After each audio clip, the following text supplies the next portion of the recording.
और आइए सीधे आपको लिए चलते हैं। इस वक्त सदन की कार्यवाही शुरू हो चुकी है और हंगामा भी शुरू हो चुका है। सदन की कार्यवाही शुरू होती है, लोकसभा की कार्यवाही आपको दिखा। प्रश्नकाल। प्रश्न संख्या 1 श्री कृष्णपाल सिंह यादव।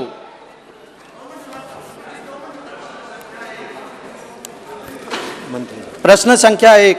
माननीय मंत्री जी। Statement is laid on the table. धन्यवाद अध्यक्ष महोदय, आपने मुझे पूरक प्रश्न पूछने की अनुमति दी।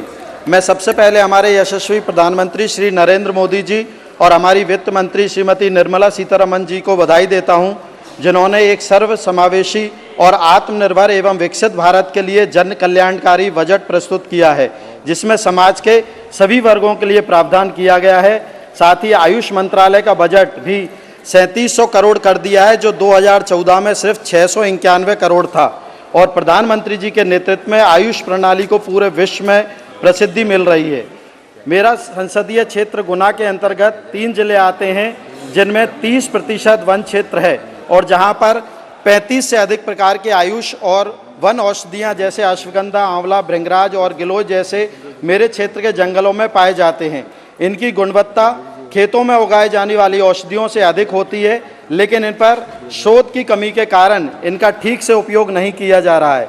मेरा माननीय मंत्री जी से प्रश्न है कि इन प्राकृतिक औषधियों की गुणवत्ता एवं उपलब्धता और इनके संरक्षण और संवर्धन हेतु सरकार द्वारा मेरे लोकसभा क्षेत्र में Ayush research and development centre शुरू करने की कोई योजना है, और इसके अतिरिक्त क्या इन औषधियों को मंडियों में बेचने के लिए कोई निर्धारित खरीदी केंद्र स्थापित करने की कोई योजना बनाई जा रही है, जिससे वहां के लोगों को इन औषधियों के उचित मूल्य मिल सकें?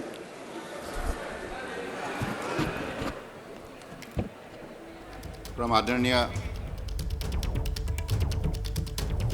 तो लोकसभा और राज्यसभा की कार्यवाही शुरू हो गई है। आगे भी आपको जानकारी देंगे, लेकिन इसी बीच राज्यसभा की तस्वीरें दिखा देते हैं दर्शकों को, जहां कार्यवाही और यहां इस कार्यवाही के दौरान हंगामा भी देखने को मिल रहा है। इससे पहले आपने देखा था कि विपक्ष ने किस तरीके से वॉकआउट कर दिया था लोकसभा में, लेकिन अब झारखंड का मुद्दा राज्यसभा में भी विपक्ष की तरफ से उठाया गया है। And that is further the authenticated record made available by leader of the house Shri Piyush Goyal bears out that his demand of apology on the overseas statements made by a senior leader of opposition is factually premised and does not graduate to making। तो झारखंड की जो गूंज है वो सदन के भीतर भी दिखाई दे रही है। विपक्ष इस मुद्दे को जोर शोर से उठा रहा है, लेकिन इसी बीच एक बड़ी खबर आ रही है। उत्तर प्रदेश में सीट शेयरिंग से जुड़ी हुई सूत्रों से जानकारी मिल रही है कि कांग्रेस के लिए बीएसपी का विकल्प खुला है। सूत्र ये जानकारी दे रहे हैं कि अगर समाजवादी पार्टी से बात नहीं बनी तो बीएसपी का भी फिर साथ मिल सकता है। कांग्रेस सम्मानजनक सीट चाहती है, सूत्रों से जानकारी ये है, और इसी को लेकर अभी तक सीट शेयरिंग जो है वो फाइनल नहीं हो पाई है। आशीष कुमार सिंह हमारे साथ जुड़ गए हैं ज्यादा जानकारी के साथ। आशीष, क्या खबर है? क्या ये दबाव की रणनीति के तौर पर नहीं देखा जा सकता क्या इसे? देखिए, 2 दफा समाजवादी पार्टी की तरफ से पहले 11 सीटों पर कांग्रेस के साथ अलायंस का ऐलान किया गया, फिर 16 सीटों पर शिरीन अपनी तरफ से अपने उम्मीदवारों को, और दोनों बार कांग्रेस ने कहा कि कांग्रेस को गठबंधन टॉक्स के दौरान इन दोनों मामलों में लूप पर नहीं लिया गया। इस बारे में कांग्रेस के साथ कोई सहमति नहीं थी, लिहाजा हमें टॉप सोर्सेज ने बताया है कि समाजवादी पार्टी से आखिरी कोशिश की जा रही है बात समन्वय बिठाने की, और अगर टॉक्स डिरेल होती हैं, सीट शेयरिंग एडजस्टमेंट नहीं होता है, तो कांग्रेस के सामने बीएसपी के साथ संपर्क करने, उनके साथ जाने, और प्लस दूसरे स्मॉलर पार्टीज जो रीजनल पार्टीज हैं उत्तर प्रदेश की, उनके साथ बात करके उनके साथ अलायंस में चुनाव लड़ने का विकल्प खुला है। अपने आप में बड़ी खबर है, और हम ये भी सोर्सेज ने क्लेम किया है शिरीन कि बसपा के साथ कम्युनिकेशन ऑन है, यानी बातचीत चल रही है, और अगर समाजवादी पार्टी के साथ सीट शेयरिंग नहीं बैठती है, टॉक्स डिरेल होते हैं, ये अपने आप में ये बताता है कि टॉक्स डिरेल होने के कगार पर आ गए हैं। संभव है कि कांग्रेस को ऐसा लगता है कि सम्मानजनक सीटें उन्हें नहीं मिल रही हैं, और ऐसी सूरत में बसपा के साथ जाने का विकल्प खुला है। अब ये भी देखना बड़ा दिलचस्प। आशीष, बड़ी जानकारी आप दे रहे हैं, इस खबर पर आप नजर रखिएगा। एक और बड़ी खबर आ रही है, बड़ी जानकारी दर्शकों को देना जरूरी है। सदन में इस वक्त झारखंड मुद्दे को लेकर हंगामा हो रहा है और सदन से विपक्ष ने वॉकआउट कर दिया है। झारखंड मामले पर सदन के भीतर संग्राम, विपक्ष ने लोकसभा से वॉकआउट कर दिया। काफी हंगामा विपक्ष की तरफ से किया जा रहा था सदन शुरू होते ही, और उसके बाद विपक्षी सांसदों ने विरोध के तौर पर वॉकआउट कर दिया है। अंकित का हम लोग करेंगे, सदन शुरू हुआ, हंगामा और अब विपक्ष का वॉकआउट। अंकित, बिल्कुल बिल्कुल विपक्ष ने वॉकआउट किया है। कांग्रेस के सांसद गौरव गोगोई जो सामने आकर के मीडिया के सामने आकर के जानकारी दे रहे हैं कि इस तरीके से झारखंड में जो चुनी हुई सरकार को गिराने की कोशिश की जा रही है और वहां पर जो चुने हुए मुख्यमंत्री को जबरन एक तरह से झूठे आरोपों के तहत उनको जो जेल भेजा जा रहा है, उसका हम विरोध कर रहे हैं क्योंकि ये विपक्ष की आवाज दबाने की कोशिश है। और लगातार विपक्ष इस मुद्दे को लेकर के सरकार को घेर रहा है और विपक्ष का ये कहना है कि आखिर ये कार्रवाई जो है जो चुने हुए मुख्यमंत्री या विपक्षी जो नेता है उनके खिलाफ ही क्यों होती है। मैं कोशिश करता हूँ कि इस वक्त गौरव गोगोई जो बयान दे रहे हैं वो आपको सुनवा एक मिनट रोकूंगी अंकित, आप रहिए हमारे साथ। निशिकांत दुबे इस वक्त कुछ कह रहे हैं, सुन लेते हैं जरा। हमने रख दी क्या? ये हाईकोर्ट के जजमेंट में जो है, लोकपाल वाले जजमेंट में कहा है कि 82 संपत्ति है तो आप जांच करिएगा ना, इनकम टैक्स में उसको दीजिएगा ना, उसको आप चुनाव आयोग में बताइएगा ना कि हम जब चुनाव लड़ने जा रहे हैं तो इतनी मेरी संपत्ति है। तो इसलिए अब उनका पाप का घड़ा जो है फट गया है और इंडी अलायंस के पास अब कोई मौका नहीं है दूसरा। एक आखिरी सवाल है सर आपसे, वो लगातार प्राइवेट चॉपर में कहीं दूसरे स्टेट में जाने की कोशिश कर रहे हैं, क्या आपको लगता है कि झारखंड की सरकार स्थिर है, उनके पास एमएलए हैं, वो प्रूफ कर सकते हैं अपनी सरकार? अभी तो शपथ होगा, शपथ के बाद राज्यपाल महोदय ने समय दिया है, 10 दिन का इंतजार करना चाहिए अपने को। सर एक मिनट रुक जाओ।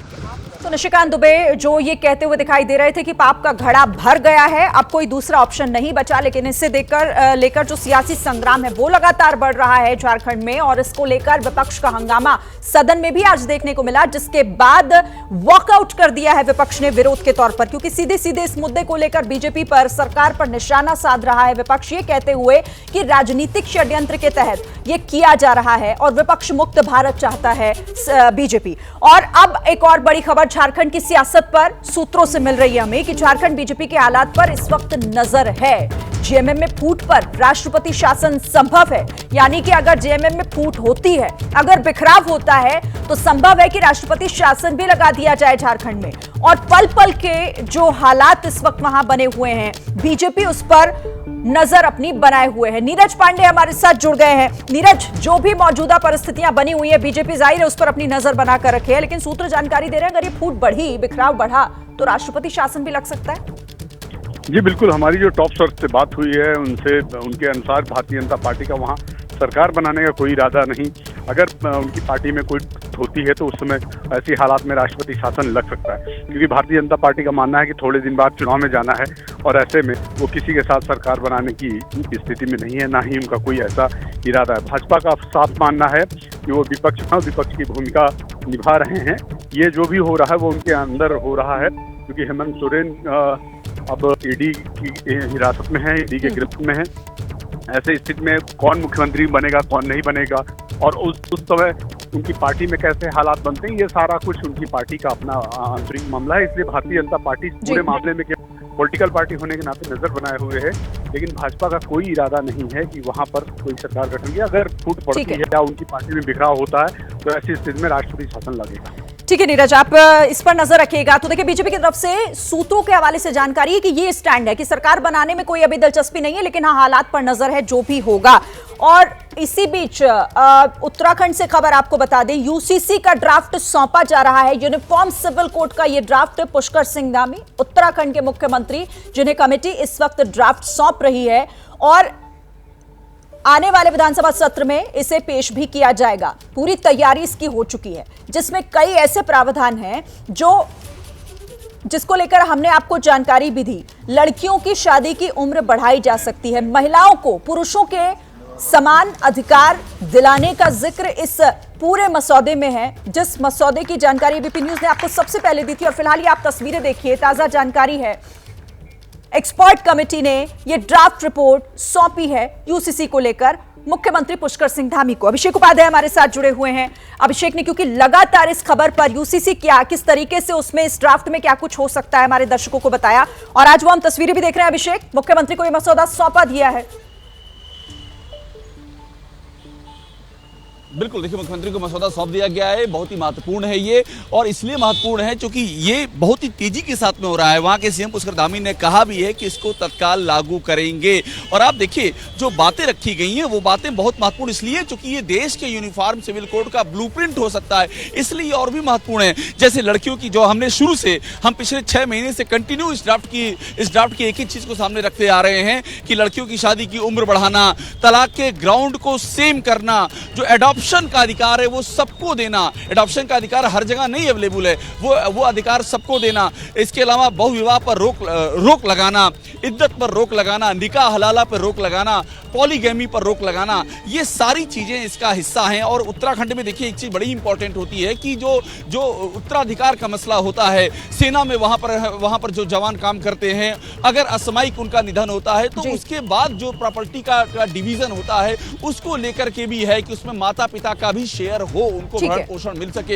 एक बात लिव इन रिलेशनशिप को लेकर के भी कि लिव इन का पब्लिक डिक्लेरेशन देना पड़ेगा, ये भी बड़ी अहम चीज इसके अंदर है। तमाम जो ये बदलाव की बात की जा रही है जो इस मसौदे में हो सकते हैं, जैसा आपके सूत्र बता रहे हैं, बहुत इंपॉर्टेंट हो जाते हैं। इस पर नजर हमारी लगातार बनी हुई है और देखिए खबरों के लिहाज से आज का दिन बहुत महत्वपूर्ण है, चाहे झारखंड हो, चाहे उत्तराखंड हो या फिर दिल्ली हो, हर खबर पर नजर हमारी बनी हुई है। उस गांव को प्रथम गांव की संज्ञा दी माड़ा गांव, और माड़ा गांव से हमारे जो जनजातीय समूह के लोग थे उनके साथ संवाद हुआ, और संवाद में लगातार पूरे प्रदेश के अंदर 43 स्थानों पर जन संवाद के कार्यक्रम हुए, लोगों से उनकी राय ली गई, उनके विचार जाने गए, और उसके पश्चात वेब पोर्टल लॉन्च किया गया, और वेब पोर्टल लॉन्च किया गया, और वेब पोर्टल में 2,33,000 लोगों ने अपने विचार दिए, और प्रदेश के लगभग 10% परिवारों का इसमें कहीं ना कहीं उनके विचार सम्मिलित हो गए।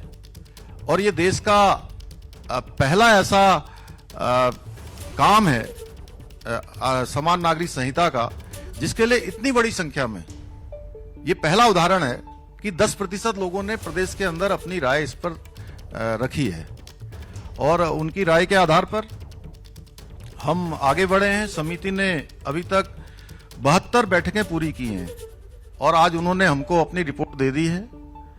और मैं विशेषकर से, चूंकि समिति में रंजना प्रकाश देसाई जी की अध्यक्षता में जो समिति है, वो समिति हमारी बहुत विद्वान लोगों की समिति है, और उन्होंने बहुत इस पर परिश्रम किया, अनेकों स्थानों पर गए, दिल्ली के अंदर भी उन्होंने जन संवाद के कार्यक्रम किए, और सब विद्वान लोगों के विचार उन्होंने संकलित किए हैं, और आज हमको इन्होंने ड्राफ्ट सौंप दिया है। मैं समिति का दिल से धन्यवाद करता हूं, और अब ये ड्राफ्ट जिसकी लंबे समय से सभी लोगों को प्रतीक्षा थी, आप सब भी लगातार पूछते रहते थे कि कब समिति ड्राफ्ट देने वाली है, तो वो शुभ दिन आ गया। और वो शुभ दिन, ये भगवान सूर्यदेव जब उत्तरायण में आए तो हमेशा से मान्यता रही है कि हमारे सारे मंगल कार्य शुरू हो जाते हैं, अच्छे काम शुरू हो जाते हैं, देवताओं के दिन आ जाते हैं, और ये देवताओं के दिन प्रारंभ हो गए। एक तरफ हमारे आदरणीय प्रधानमंत्री नरेंद्र मोदी जी के नेतृत्व में भगवान राम की प्रतिष्ठा राम जन्मभूमि पर हो गई, नया बजट भी आ गया, नए काम भी शुरू हो गए, और आज हमने भी जो संकल्प लिया था और जो उत्तराखंड की देवतुल्य जनता के साथ हमने जो वायदा किया था कि हम इस काम को पूरा करेंगे, तो आज वो काम हमारा लगभग ड्राफ्ट मिलने से आगे बढ़ गया है। और मैं इसके लिए विशेष रूप से जहां हम आदरणीय प्रधानमंत्री जी का धन्यवाद करता हूं कि उनके मार्गदर्शन में लगातार हमारा राज्य आगे बढ़ रहा है, और आज उत्तराखंड में एक ऐसे काम की शुरुआत हो रही है, एक ऐसा काम आगे बढ़ रहा है जिसकी प्रतीक्षा देश को लंबे समय से थी। इसमें जहां मैं अपने नेतृत्व का धन्यवाद करना चाहता हूं कि उन्होंने हमारा मार्गदर्शन किया, आदरणीय प्रधानमंत्री जी का, साथ ही साथ मैं उत्तराखंड की देवतुल्य जनता का भी मैं दिल से उनका आभार व्यक्त करना चाहता हूं, उनको प्रणाम करता हूं, नमन करता हूं कि उन्होंने हमको एक ऐसा अवसर दिया कि राज्य गठन के बाद पहली बार किसी भी राजनीतिक दल को उत्तराखंड के इतिहास में लगातार दूसरी बार सेवा करने का अवसर प्रदान किया, लगातार सेवा करने का अवसर प्रदान किया, और हम ये ड्राफ्ट आज लाकर उसकी समस्त जो औपचारिकताएं हैं पूरी करेंगे। और आइए आपको सीधी तस्वीरें दिखाते हैं। देखिए दिल्ली में इस वक्त बीजेपी और आम आदमी पार्टी आमने सामने है, और बीजेपी आम आदमी पार्टी के दफ्तर के बाहर प्रदर्शन कर रही है। बड़ी खबर इस वक्त की, केजरीवाल के खिलाफ बीजेपी के कार्यकर्ता सड़कों पर उतरे हुए हैं, और देखिए किस तरीके से हाथों में ये तख्ती लेकर, ये पोस्ट कार्ड लेकर प्रदर्शन किया जा रहा है। तो अरविंद केजरीवाल दिल्ली के मुख्यमंत्री, जिनको लगातार ईडी का समन पेश किया गया, लेकिन वो उनके सामने पेश नहीं हो रहे हैं और अब बीजेपी के कार्यकर्ता सड़कों पर उतरे हुए हैं। बीजेपी का प्रदर्शन अरविंद केजरीवाल के खिलाफ, और दूसरी तरफ आज आम आदमी पार्टी के कार्यकर्ता भी प्रदर्शन करने की पूरी तैयारी में हैं। एबीपी न्यूज देख रहे हैं आप, मैं हूं आपके साथ शिरीन, और लगातार झारखंड में हो रही सियासी हलचल पर हम आपको अपडेट कर रहे हैं। और बड़ी खबर यह है कि आज चंपई सोरेन मुख्यमंत्री पद की शपथ लेंगे। चंपई सोरेन के साथ कांग्रेस के विधायक आलमगीर आलम और आरजेडी के विधायक सत्येंद्र भोक्ता भी शपथ लेने जा रहे हैं। सीता सोरेन भी सर्किट हाउस पहुंची हैं, जिस तरह की जानकारी मिल रही है। दोपहर 12:15 बजे का शपथ ग्रहण का कार्यक्रम है, संभव है आज 3 मंत्री भी शपथ ले सकते हैं, जैसी सूत्र जानकारी दे रहे हैं। उनमें आलमगीर आलम का नाम है, सत्यानंद भोक्ता का भी नाम है, और सीता सोरेन जो अभी नाराज चल रही हैं, जिन्हें मनाने की कोशिश भी की जा रही है, सीता सोरेन भी सर्किट हाउस पहुंची हैं। तो 12:15 बजे शपथ ग्रहण होगी और उसके बाद जो तमाम विधायक हैं, सभी विधायकों को हैदराबाद रवाना किया जाएगा, हैदराबाद में रखा जाएगा सीधे सीधे। और अब क्योंकि निगाह इस बात को लेकर है, शपथ ग्रहण समारोह को लेकर क्या जानकारी है, राजभवन में शपथ ग्रहण समारोह होना है, सीधे आपको लिए चलते हैं। वीरेश पांडे इस पर हमें जानकारी देंगे। वीरेश, शपथ ग्रहण 12:15 बजे के आसपास का समय बताया जा रहा है, इसे लेकर और क्या अपडेट है? देखिए, अपडेट मैं आपको दे दूं कि राजभवन में जो अतिथि हैं वो आने शुरू हो गए हैं। जो रांची के डिस्ट्रिक्ट मजिस्ट्रेट हैं वो भी अंदर गए हैं, साथ ही साथ जो आमंत्रित सदस्य हैं वो भी अंदर जा चुके हैं। जो बैंड बाजा बजाने की जो यहाँ रिवायत है, वो भी जो बैंड बाजा बजाने वाले लोग हैं वो भी अंदर गए हैं, और ये गाड़ियों का जो सिलसिला है वो भी अंदर जा रहा है, जो इसमें तमाम अधिकारी कर्मचारी जिनको आमंत्रित किया गया है। आप देख सकते हैं कि लगातार राजभवन में पिछले 5 मिनट से लोगों के आने जाने का सिलसिला शुरू हो चुका है। यहाँ की जो सुरक्षा है उसे बढ़ा दी गई है। अधिकारी लगातार वार्ता कर रहे हैं, बात कर रहे हैं, किसको अंदर जाने देना है, किसको अंदर जाने नहीं देना है, और जो सुरक्षा के लोग हैं वो भी एहतियातन यहाँ पर अलर्ट हो चुके हैं। जो सुरक्षा कर्मी हैं और जो यहाँ की जो सड़क है उसको भी वन वे कर दिया गया है। आप देख सकते हैं कि इस कैमरे की नज़र से मैं दिखाना चाहूँगा कि राजभवन के बाहर की स्थिति क्या है। और ये जो डेवलपमेंट है, चूंकि 12:15 पर शपथ ग्रहण समारोह होना है, इसलिए यहाँ की जो तैयारी है वो यहाँ पर मुफीद हो रही है। और साथ ही साथ एक बड़ी ब्रेकिंग न्यूज़ आ रही है, और ब्रेकिंग न्यूज़ आपको मैं बताऊं कि राजभवन के अंदर 3 कुर्सियाँ लगी गई हैं। 3 कुर्सियों पर जो लोग होंगे वो कौन होंगे, वो नाम लगातार सुबह से एबीपी न्यूज चला रहा है। लेकिन इसके बीच एक और डेवलपमेंट सोरेन परिवार से आया है। हाँ। सोरेन परिवार से डेवलपमेंट ये आया है कि जो सीता सोरेन के मनाने की कोशिश है और बसंत सोरेन को लेकर है कि डिप्टी सीएम कौन बनेगा। अब लड़ाई घर के अंदर ये चल रही है कि सीता सोरेन डिप्टी सीएम होंगी या जो बसंत सोरेन विधायक हैं, दोनों परिवार में विधायक हैं हेमंत के अलावा। तो ऐसे में ये कौन बनेगा? ये जो पंचायत है, घर की पंचायत है, रूपी सोरेन जो सास कह लीजिए, माँ कह लीजिए, और गुरुजी यानी शिबू सोरेन, इनके जो कोर्ट है उसमें पहुंच गया। नहीं, बाप और माँ की कोर्ट में परिवार का जो मुद्दा है, राजनीतिक मुद्दा है, चूंकि ये एक पारिवारिक पार्टी है, इसलिए हम कह सकते हैं जो रूपी सोरेन है, शिबू सोरेन गुरुजी की पत्नी है, हेमंत की और बसंत की माँ है, और सीता सोरेन की सास हैं, इनके कोर्ट में पहुंच गया। क्योंकि रूपी सोरेन का जो रांची को जानता है, झारखंड की राजनीति को जानता है, जेएमएम को जानता है, वो ये जानता है कि जो माताजी हैं यानी रूपी सोरेन है, उनका बहुत बड़ा दखल रहता है पारिवारिक, राजनीतिक और जेएमएम के आंतरिक मामलों में। क्योंकि कौन डिप्टी सीएम बनेगा, इसको लेकर ये विवाद परिवार में बढ़ गया है। अंदर की लड़ाई कहीं बाहर हंगामा ना खड़ा कर दे, इस पर भी नजर होगी। आपको फिर से ग्राउंड पर लिए चलते हैं एक बार, क्योंकि झारखंड में आज बहुत कुछ हो रहा है। शपथ ग्रहण समारोह की तैयारियां लगभग पूरी हो चुकी हैं। 3 कुर्सियां राजभवन के भीतर लगाई गई हैं, जैसा हमें जानकारी दे रहे थे वीरेश। लेकिन अब अभिषेक आपके पास आते हुए, क्योंकि ये परिवार की जो खिटपिट है ये कहीं मामला खराब ना कर दे। हालांकि इसी बीच खबर यह भी आ रही है कि सीता सोरेन को मनाने की भरपूर कोशिशें हो रही हैं, सर्किट हाउस भी पहुंची हुई हैं वो। बिल्कुल, देखिए यहाँ पर अभी जो मैं आपको तस्वीर दिखा रहा हूँ, देखिए सर्किट हाउस है। कुछ देर पहले ही यहाँ पर सीता सोरेन पहुँची हैं और उनकी बातचीत चल रही है। चंपई सोरेन के साथ में उनकी बातचीत चल रही है और उनको मनाने की कोशिश की जा रही है। बसंत सोरेन को जिस तरह से एकोमोडेट, देखिए अंदर तस्वीर में आपको दिखा रहा हूँ इस समय सर्किट हाउस की, जहाँ पर मौजूद हैं चंपई सोरेन भी। कुछ देर में वो निकलने वाले हैं, इसलिए ये देखिए गतिविधियाँ बढ़ गई और यहाँ से अब निकल रहे हैं। ये देखना बहुत इंपॉर्टेंट होगा। अभी तो यहाँ पर अधिकारी निकल रहे हैं, लेकिन इसके बाद जो है यहाँ से नेता भी निकलने शुरू करेंगे। एक के बाद दूसरे नेता यहाँ पर मौजूद हैं। ये एक अहम जानकारी आपको हम दे रहे हैं। और सीता सोरेन को मनाने की कोशिश इसलिए की जा रही है क्योंकि बसंत सोरेन को बताया जा रहा है कि वो बसंत सोरेन नाराज हैं। और इस बीच में आपको एक खबर में और आपको दे दूं, आलमगीर आलम और बसंत सोरेन, खबर ये आ रही है कि दोनों डिप्टी सीएम बन सकते हैं। एक आपको अहम जानकारी और दे रहा हूं, इस बात की सोर्सेज इस बात की जानकारी दे रहे हैं कि 2 डिप्टी सीएम बनाए जा सकते हैं। देखिए पिछली बार कोई डिप्टी सीएम था नहीं, लेकिन अब 2 डिप्टी सीएम के बनाए जाने की खबर है, आलमगीर आलम और बसंत सोरेन। उसकी वजह ये कि कांग्रेस की ओर से ये दबाव डाला गया है कि डिप्टी सीएम का पद उनको चाहिए ही चाहिए। इसीलिए इसकी पूरी संभावना है कि आलमगीर आलम को डिप्टी सीएम बनाया जा सकता है और बसंत सोरेन को इसलिए बनाया जा सकता है क्योंकि वो जानकारी ये कि वो विद्रोह पर आमादा थे। वो लगातार इस बात पे कह रहे थे कि उनको बनाया ही जाए, नहीं तो परिवार के भीतर का विरोध आगे बढ़ सकता है, इसलिए उनको अकोमोडेट किया जा रहा है। सोर्सेज ये बता रहे हैं। और सीता सोरेन से अभी यहाँ पर बातचीत चल रही है, उनको पैसे बड़ी जानकारी आप दे रहे हैं।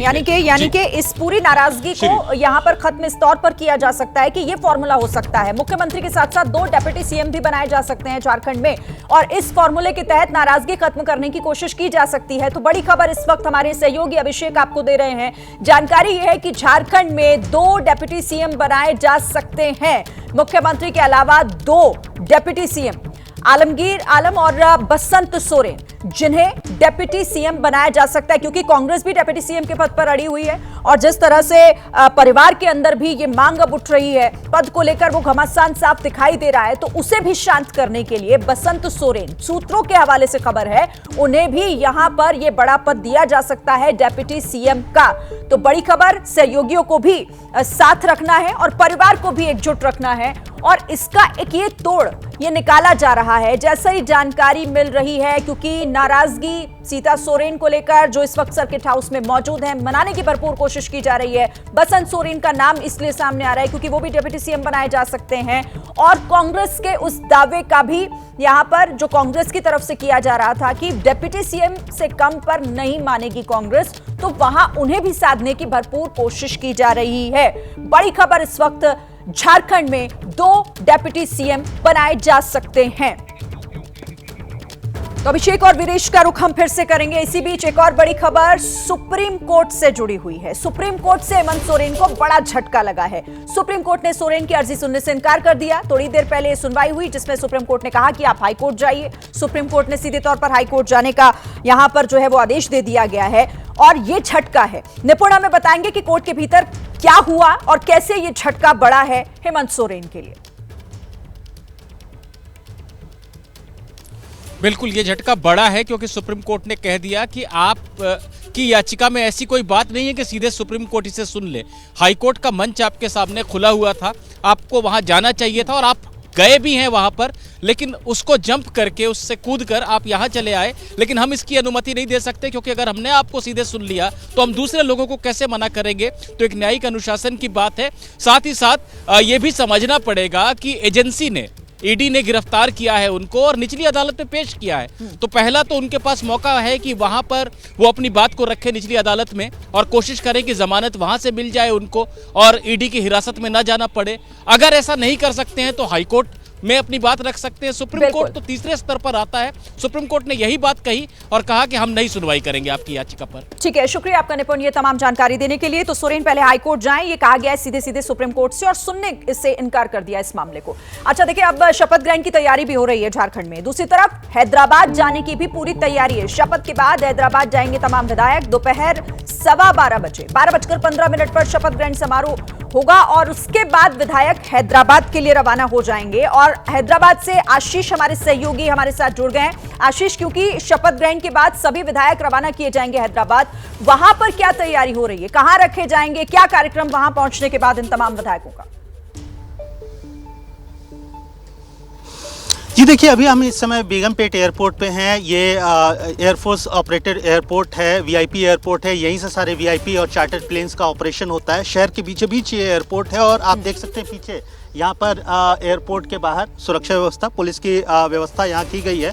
और यहीं पर चार्टर्ड प्लेन करीब दोपहर के बाद करीब 4 बजे के आसपास यहाँ पर चार्टर्ड लैंड करेगा। यहाँ पर 3 जगहों पर रहने की व्यवस्था की गई है इन विधायकों की। 40 से ज़्यादा की संख्या है उनकी, तो जाहिर तौर पे बड़ा प्रेमिसेस चाहिए उनको। एक 5 स्टार होटल है, वहाँ पर शहर के अंदर रखने की व्यवस्था है। उसके अलावा एक और रिसोर्ट है जो साइबराबाद इलाके में पड़ता है, वहाँ पर रखने की भी व्यवस्था की गई है। उसके अलावा जो हैदराबाद में बहुत ही ज़्यादा मशहूर है रामोजी फिल्म सिटी, अपने दृश्यों के लिए, अपने नज़ारों के लिए, अपने सेट्स के लिए फेमस है, वहाँ भी रखने की व्यवस्था की गई है ताकि अगर एक सप्ताह के जैसे अगर यहाँ पर विधायकों को रहना पड़े तो उनके सुख सुविधा के अलावा उनके मनोरंजन का भी पूरा ख्याल रखा जा सके। इसलिए रामोजी फिल्म सिटी का भी ऑप्शन खुला हुआ है। यहाँ पर हैदराबाद में एक 5 स्टार होटल, एक रिसोर्ट और शहर के बाहर रामोजी फिल्म सिटी में झारखंड से लेकर हैदराबाद तक तैयारी पूरी हो गई है। शपथ के बाद ये सभी हैदराबाद पहुंचेंगे और वहां किस तरीके से इनको रखा जाएगा, सुख सुविधाओं का ख्याल रखा जाएगा, ये जानकारी हमें दे रहे थे आशीष। आप सभी का बहुत धन्यवाद। लेकिन खबर पर नजर बनाकर रखिएगा। तो देखिए, दिल्ली में इस वक्त घमासान की स्थिति है। बीजेपी और आम आदमी पार्टी के बीच संग्राम छिड़ गया है। दोनों पार्टियां एक दूसरे के खिलाफ सड़क पर उतर आई हैं। भ्रष्टाचार के मुद्दे पर बीजेपी आम आदमी पार्टी के दफ्तर के बाहर इस वक्त प्रदर्शन कर रही है, तो वहीं चंडीगढ़ मेयर चुनाव पर आम आदमी पार्टी बीजेपी मुख्यालय के बाहर प्रदर्शन कर रही है। तो एक तरफ बीजेपी का प्रदर्शन तो दूसरी तरफ आम आदमी पार्टी भी सड़क पर बीजेपी के खिलाफ इस वक्त प्रदर्शन कर रही है। दूसरी तरफ देखिए, अरविंद केजरीवाल, जिन्हें लगातार समन भेजा गया, पूछताछ के लिए बुलाया गया, लेकिन वो 5वें समन पर भी पेश नहीं हुए हैं ईडी के सामने। और लगातार ये कहा जा रहा है कि ये समन गैर कानूनी तरीके से जारी किया गया है। लेकिन ये आप 2 तस्वीरें देखिए, बीजेपी और आम आदमी पार्टी कैसे आमने सामने इस वक्त है। एक तरफ बड़ी संख्या में बीजेपी के कार्यकर्ता जो भ्रष्टाचार के खिलाफ प्रदर्शन कर रहे हैं आम आदमी पार्टी के कार्यालय के बाहर, तो दूसरी तरफ आम आदमी पार्टी के कार्यकर्ता भी पीछे नहीं है, ये भी सड़क पर उतरे हुए हैं। और चंडीगढ़ मेयर चुनाव के रिजल्ट को लेकर जिस तरीके से धांधली का आरोप उन्होंने लगाया, उसके खिलाफ सड़कों पर विरोध।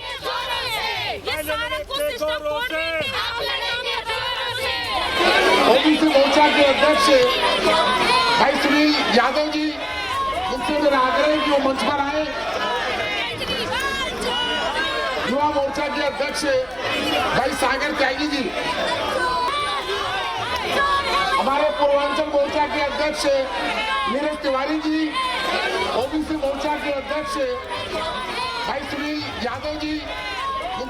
तो दोनों तस्वीरें आपने देखी किस तरीके से हंगामा किया जा रहा है। दोनों ही पार्टी के कार्यकर्ता सड़कों पर उतरे हुए हैं और हमारे संवाददाता भी हमारे साथ जुड़ रहे हैं। जैनेंद्र भी हमारे साथ हैं और साथ ही वरुण को भी आप देख पा रहे हैं। लेकिन सबसे पहले आम आदमी पार्टी के दफ्तर का रुख कर लेते हैं, जहां से जैनेंद्र हमारे साथ हैं। जैनेंद्र, सीधे सीधे आमने सामने की स्थिति, यहां प्रदर्शन बीजेपी की तरफ से भी हो रहा है और आम आदमी पार्टी भी लगातार कर रही है।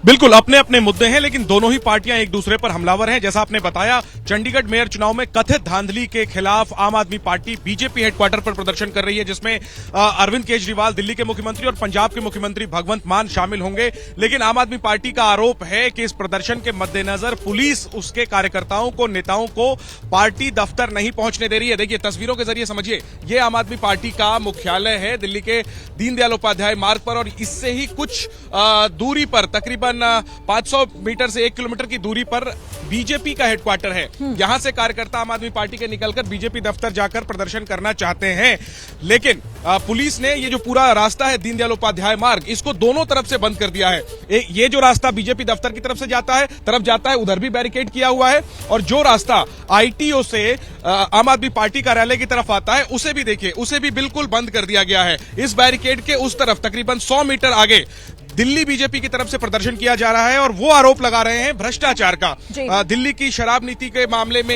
ईडी जांच कर रही है। मनीष सिसोदिया मंत्री है, वो जेल में है। अरविंद केजरीवाल को ईडी ने समन भेजा, 5वीं बार समन ठुकराया गया। इस मसले पर बीजेपी आम आदमी पार्टी को घेर रही है और चंडीगढ़ के मसले पर आम आदमी पार्टी बीजेपी को घेर रही है, और इन सबके बीच दीनदयाल उपाध्याय मार्ग को बैरिकेड कर दिया है, बैरिकेडिंग की गई है। लेकिन बावजूद इसके प्रदर्शन हो रहा है आम आदमी पार्टी का भी। मैं वरुण से चाहूंगी जरा तस्वीरें दिखाइए और बताइए क्या कुछ इस वक्त वहां पर चल रहा है। देखिए बिल्कुल मैं आम आदमी पार्टी दफ्तर के नजदीक मौजूद हूँ और अगर आप देखें किस तरीके से बैरिकेड लगाकर बीजेपी दफ्तर की तरफ जाने का जो रास्ता है उसको पूरी तरीके से पुलिस ने बंद कर दिया है। सैकड़ों की संख्या में पुलिसकर्मियों को यहाँ पर तैनात किया गया है। कई कंपनी पैरामिलिट्री फोर्स और उसके साथ दिल्ली पुलिस के जवानों को यहाँ पर लगाया गया है, साथ ही रैपिड एक्शन फोर्स को लगाया गया है। आप सामने देखेंगे अगर किसी भी तरह की स्थिति से निपटने के लिए जो पानी की बौछार करने के लिए जो वरुण है, साथ ही जो वज्र वाहन है उसकी भी यहाँ पर तैनाती की गई है। अगर मैं आपको पीछे अपने दिखा पाऊं तो जो आरोप है आम आदमी पार्टी के नेताओं का, उनका यही कहना है कि जो कार्यकर्ता और जो प्रोटेस्टर हैं उनको हाउस अरेस्ट किया जा रहा है, यहाँ पर पहुंचने नहीं दिया जा रहा है। और शायद यही वजह है कि 11 बजे का समय था, तो अगर आप देखेंगे तो आपको यहाँ पर बहुत ही कम संख्या में जो प्रोटेस्टर है वो नजर आएंगे। और वजह यह है कि प्रोटेस्टर्स को यहाँ पर पहुंचने ही नहीं दिया जा रहा है। जो लोग यहाँ पर पहुंचे हैं, आप लोग प्रोटेस्ट करने आए हैं और साथी नहीं नजर आ रहे, क्या आने नहीं दिया जी? साथी इतने सारे, अंदर भी बहुत सारे साथी हैं। रात से पुलिस वालों ने घर पे गुंडागर्दी के गम पे लोगों को अरेस्ट कर लिया है। अगर वो नहीं मिलते तो उनको माँ बाप को पकड़ के बिठा लिया है। बसें रोक रहे हैं, गाड़ी रोक रहे हैं। टोटल दिल्ली पुलिस मोदी के लिए काम कर रही है और ज्यादातर लोगों को रोका जा रहा है, धमकाया जा रहा है, पीटा जा रहा है। प्रोटेस्ट करने आए हैं क्या? ठीक है, तो देखिए बड़े आरोप लगाए जा रहे हैं वरुण की यहाँ पुलिस जो है उनके साथ ज्यादती कर रही है, जबरदस्ती उन्हें हाउस अरेस्ट किया जा रहा है और इसी को लेकर एक दूसरे पर आरोप प्रत्यारोप की स्थिति इस वक्त देखने को मिल रही है दिल्ली में। इस खबर पर नजर हमारी बनी हुई है।